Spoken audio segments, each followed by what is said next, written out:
Hi, this is Claire Ackroyd, and this is Hit the Dirt.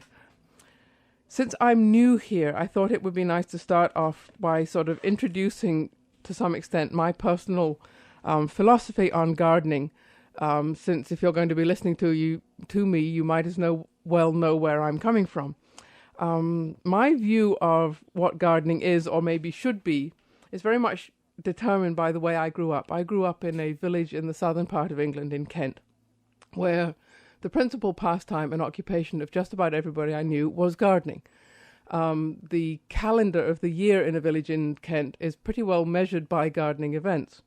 The flower show, the annual garden party, which is a sort of public festival held in one of the big private gardens in the village, the harvest festival, at the end of the year, and then the regular events in the garden at home that just about set our personal calendars.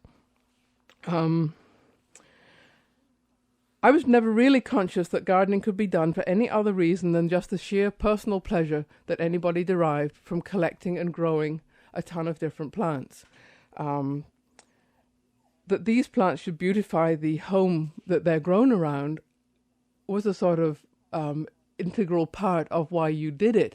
But the sort of enhancing the property values and making your house look good to others were really very minor reasons for gardening among the people that I knew when I was growing up.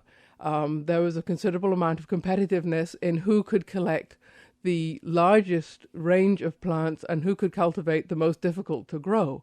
But it's really a very personal, recreational process, the way I grew up gardening. The other thing that happens when you become an enthusiastic gardener in a community of people who garden is that you become an instant member of the great big club of people who grow plants. And if you stand in line at a supermarket or a bus stop in England, after people have finished talking about the weather, they move on to their gardens and they will talk about what's growing, how they propagated things, what they could swap with each other, and the whole rural lifestyle in England is, to me, built around this endless, continuing hobby of growing and cultivating flowers. Now, when I came to America, I found things seemed to me to be very different. Initially, I had a vocabulary problem. People in America had a mystifying way of referring to the space around their houses as yards. And a yard to me is some place where you might keep a car or possibly stable horses, as a sort of utilitarian functional space. But the space around a garden in England is a garden. A space around a house in England is known as the garden. It's a sort of axiomatic that if you have space around your house, it is a garden. And the idea of a yard that you landscape was very alien to me. Landscaping in England is something that professionals do for people who have neither the time nor the interest to do it themselves. And landscaping is otherwise a style of painting. You know, Constable and Turner painted landscapes. They didn't do gardening. So I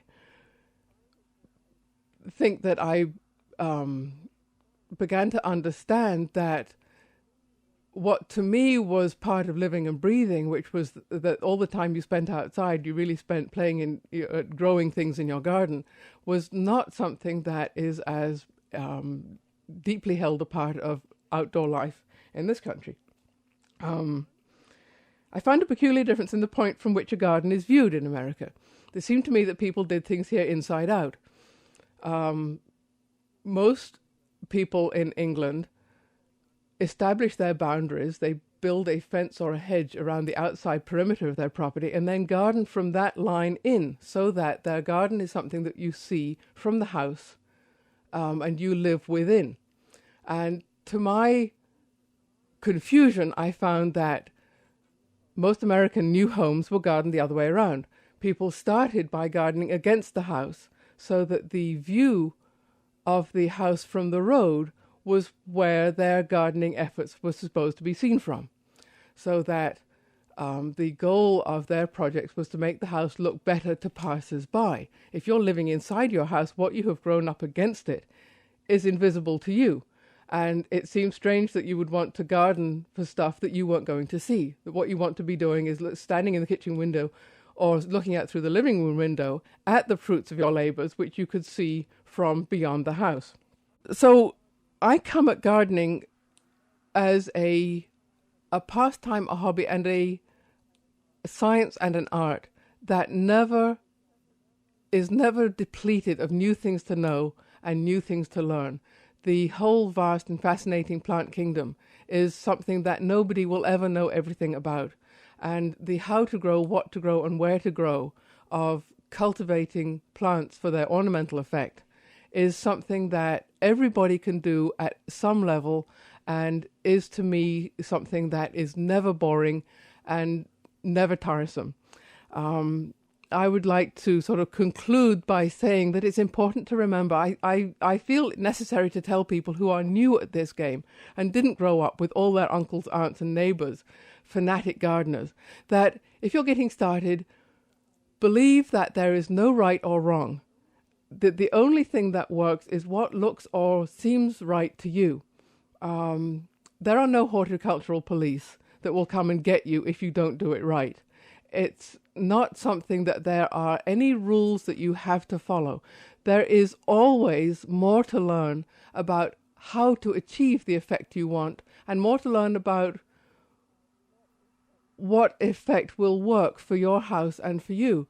But really, it's a process of trial and error, of watching what other people do and making it work for yourself on your very own terms. I'm a firm believer in the idea that the person doing the work is the one who has to enjoy the product. And so I would say, don't worry about what anybody else ever says to you about what your garden is looking like. That if it pleases you, you have achieved 90% of what gardening is there for. So this is Claire Ackroyd, and I hope to talk to you again very soon on Hit the Dirt.